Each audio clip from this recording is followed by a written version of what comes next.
Hey, welcome into the Stink Truth Podcast. The leftovers portion is I got done yesterday calling the Washington Commanders and the Philadelphia Eagles in Washington and, got to talk to the coach. I think we did one of the coolest things ever. So I roll out to Washington, D.C. on a Thursday night, and we get together, our group gets together. We watch the Thursday night football game, and enjoy that. And then we go up to the facility, the home facility, the next day. And we talk to the players, the home facility, and we do all that kind of stuff. We talk to the coaching staffs. We watch the practice.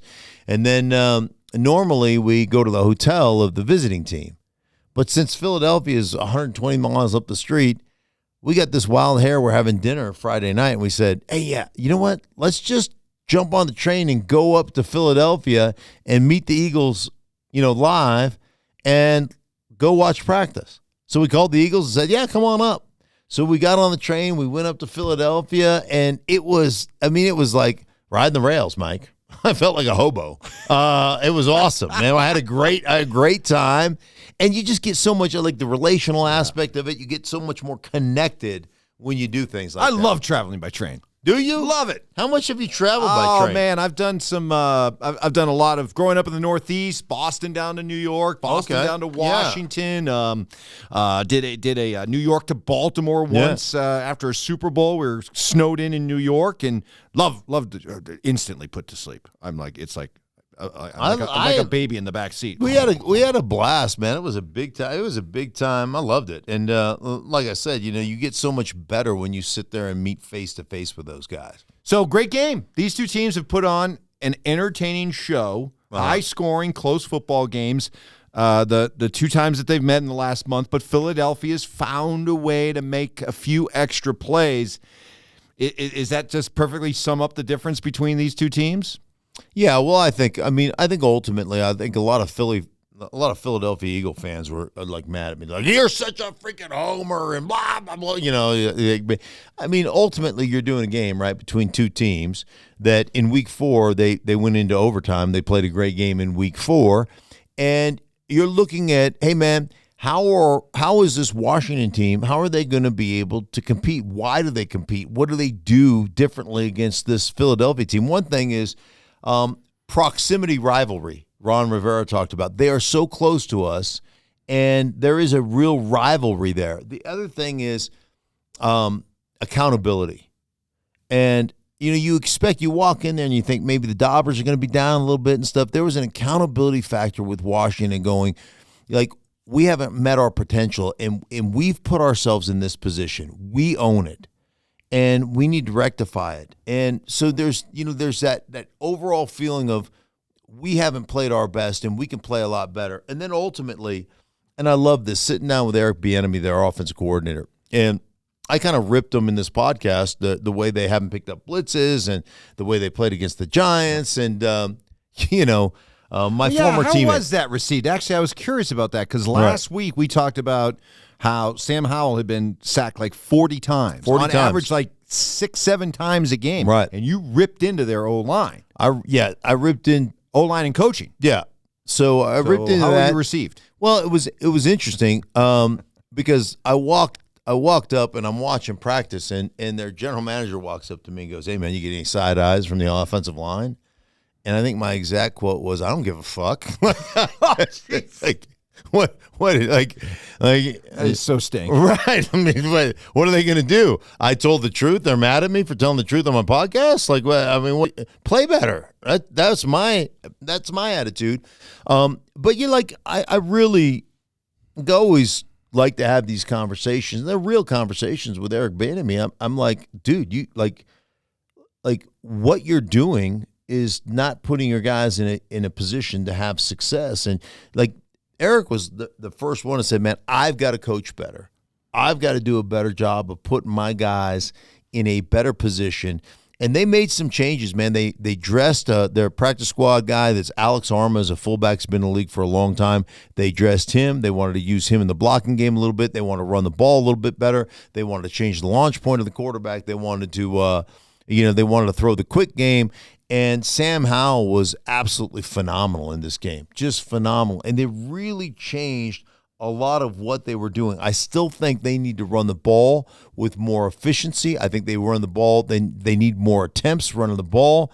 But I will say that they changed a few things in the way they called their game that really helped their offensive line play better. And on top of that, they made some changes. Tyler Larson replaced Nick Gates, and Chris Paul replaced at left guard Shadiq Charles, who was playing left guard. He got hurt. He hurt a calf, which is amazing because the guy's got the world's biggest calf. So like that calf is that is not a little calf injury. That's a ginormous calf injury. So Chris Paul goes in there, and like I said, Tyler Larson replaced Nick Gates at center.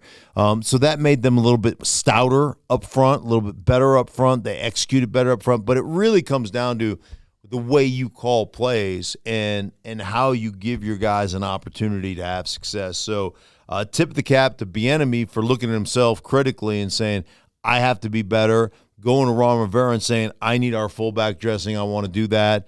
And making some switches on that offensive line that helped them play a little bit better. They only had one sack. Yeah. They gave one sack. Very end of the game that cost them, that ended up ending the game, by the way. But overall, massive improvement compared to what we've seen in the past. Even though they lost, is this one of those games where Commander fans can come away feeling like, hey, we might have the right guy in Sam Howell? He was brilliant. Yeah, there's no question. It's funny because Sam Howell had he called a team meeting on I don't know if it was Tuesday or Wednesday, and said, I just want to talk to the team.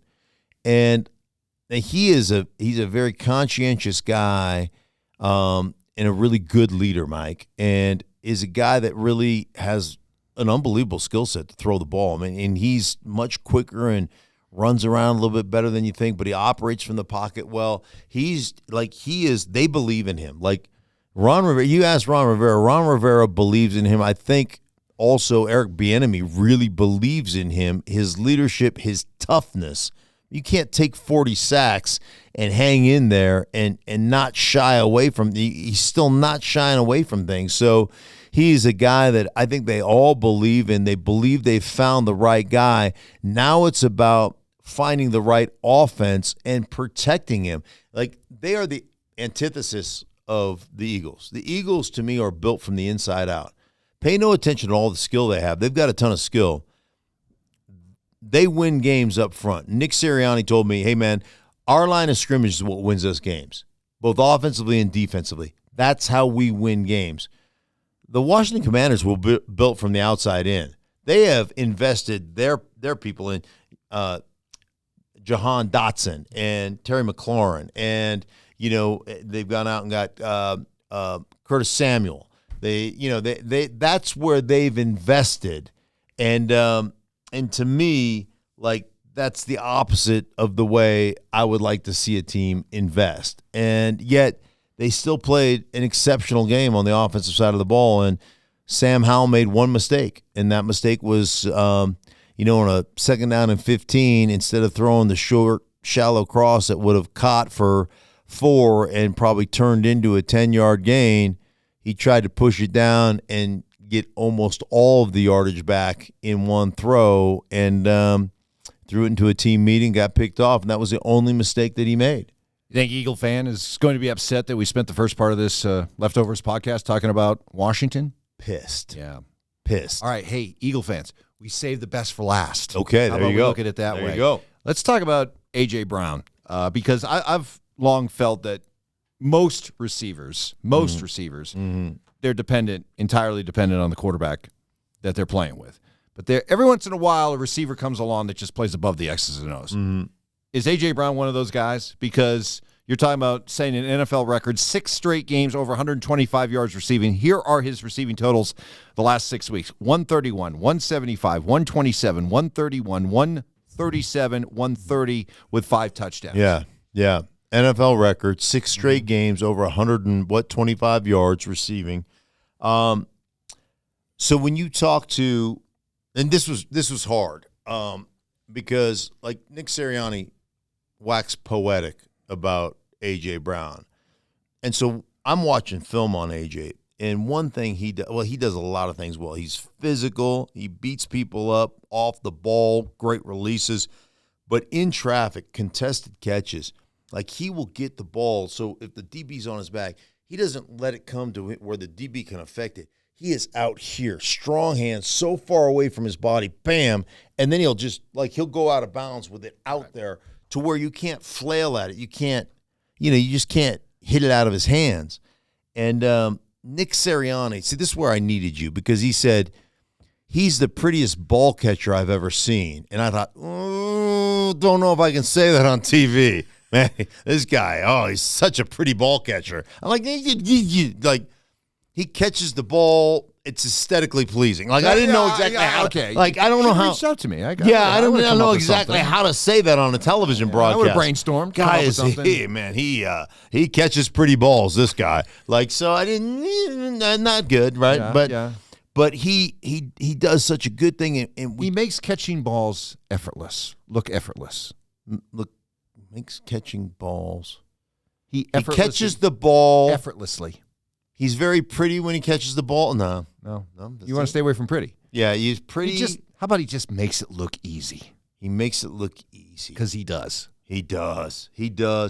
And I think, but yet you could feel that strength that you're talking about. It comes through the TV set.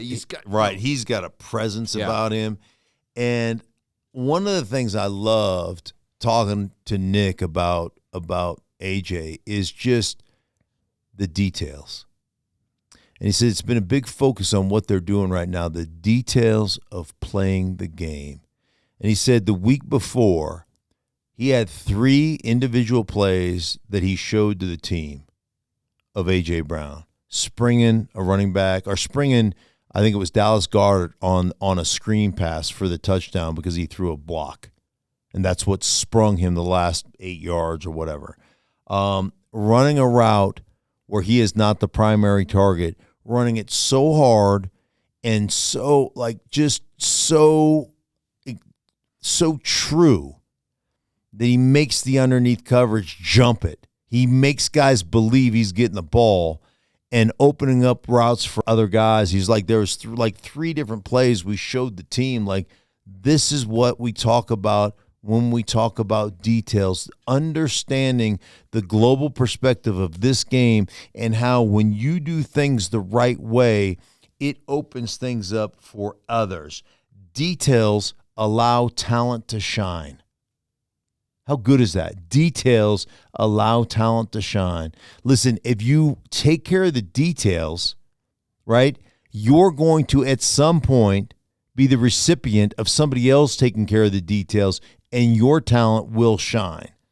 And this is that complementary nature, or that selflessness nature that the Eagles seem to play with. And I tell you what, they're a special football team.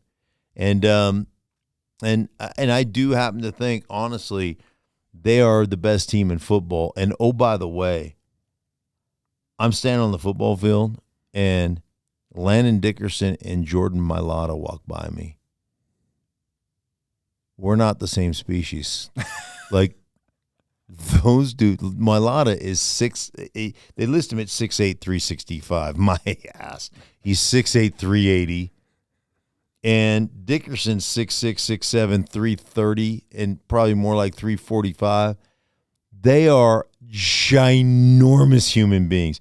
This, by the way, is the biggest team in football. Like, they are huge. Offensive line, huge. Like, huge men. Defensive line. Like Fletcher Cox, 6'5", 310. Jordan Davis, 6'6", 336. Jalen Carter, 6'3", 320. Like, they are so freaking big and athletic. I mean, they are a huge, big, athletic team. And I think the thing I love about them is, as much skill as they have, they are the deepest shade of blue collar that you could flat out imagine. They will just absolutely punch you in the face, man. They are really good. You would probably be hard pressed to find a general manager that's in a groove like Howie Roseman's in right now. Yeah. Right? He's taking a job that inherently is very difficult. Far more people fail at. You're lucky to get a 50-50 success rate. He just seems to be playing chess while everyone else is playing checkers. He really like. But is that easier to do when you have a clear-cut identity? You're constantly talking about identity. Well, he knows. I think Howie knows exactly what they want to be, position by position. And there's a philosophy there. Like, edge players on defense are far more important than middle linebackers. So we'll get any middle linebacker. Like, we'll draft a guy, and we want a guy that can run. But listen, let's face it. Nakobe Dean was a third rounder or second rounder from Georgia, right? Pretty good player. But Zach Cunningham is, a guy in his 7th year, and then you've got Nicholas Morrow, and it's not like a who's who of middle linebackers, right? And I think one of the cool things to me is, like, there's a lot of people that are looking at Sean Desai, who's a really smart defensive coordinator, a really smart guy, and and are on him like, oh, they're not playing good enough, and we gave up 400 yards of offense to Washington and this, that, and the other. 8 different combinations of defensive backs, a bunch of rookies that are playing in 8 games, 8 different starting combinations, and yet somehow you're 7-1. And there are some growing pains. Schematically, you're still putting things in. But I think the guy is smart. I think the guy does a tremendous job, and I think their best football is not behind them, but ahead of them. Go ahead. Well, good, because here comes the gauntlet. Here are their games over the next several weeks. Home against the Cowboys, at the Chiefs, home against the Bills, home against the 49ers, at the Cowboys, at the Seahawks. Yeah, I know it. That's an impressive murderer's row right there. It's the best schedule by winning percentage of any team in the league right now. The next, whatever that is, 5-6 weeks. Mm-hmm. They've got a bye in there. So I think they play Dallas, then the bye, and then they go through that gauntlet. Yeah. Something like that. But but like I said, Howie Roseman really knows what they are. And you think about, like, getting out there and getting Byard. What an unbelievable pickup. A.J. Brown last year, what an unbelievable pickup. Like, they have done a great job. Swift, not Taylor Swift, DeAndre Swift, like getting Swift, like they've done a tremendous job bolstering their roster and knowing what they want to be. So I think you got to tip your cap to Howie Roseman. I don't think there's any question that he is, I don't know if he won the Executive of the Year last year or not. If he didn't, he probably should have. But that dude is killing it, absolutely killing it. So your final message to Eagle fan would be what? Pound sand, I hate you. No. My final message I appreciate you guys. I appreciate your passion. Settle down. Your Eagles are a damn good football team, but they are going through a gauntlet right now. Yeah. We're gonna find out about these Eagles. By the way, offensively, you look at their offensive, like, statistically, they are almost identical year over year. Where they were last year to where they are this year, like rushing is almost identical, passing is almost identical. Everything is, like, literally just about identical except for turnovers. They've just turned the ball over a bunch, and they even had in their prototypical, their classic, their big time, brotherly shove. They fumbled the ball on the brotherly shove play. Like, they turned it over on the brotherly shove. It became the brotherly flub. That's what it became. So, hey, but I'll tell you what, they're a damn good team. So, Philly fans, you know what? I have it right here. Look at this, real quick. Rushing offense this year, 142.7 yards per game, 4th. Last year, 147.6 yards a game, 5th. Pass offense, 246.6 yards per game, 9th. Last year, 241.5 yards a game, 9th.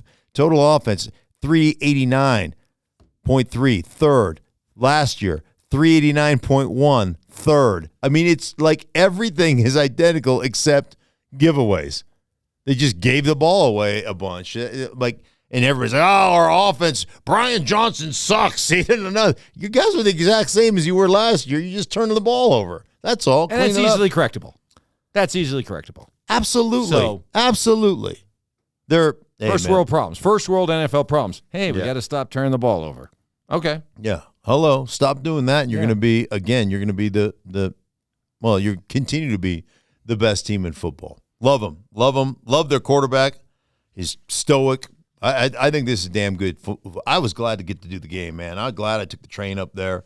They're a damn good football team. They really are. Hey, for everybody involved in the Stinkin' Truth podcast, thank you so much for being a part of it. We appreciate you. Make sure you subscribe. Give us a like. Shoot out some. I'll try to answer. I always kind of go through and answer some things, but I'll try to answer any questions you have there. So shoot us a comment. For everybody involved, for Mike, I am Mark. We just thank you guys so much, and we will talk to you later. Hey, for everybody involved in the Stinkin' Truth, we thank you so much. Thank you for watching. If you enjoyed the video, please make sure you don't forget to give us a thumbs up. Subscribe to our channel for more content just like this. If you want to see more of our videos, you can also be sure to check out our playlist. Let us know exactly what you think in the comments below.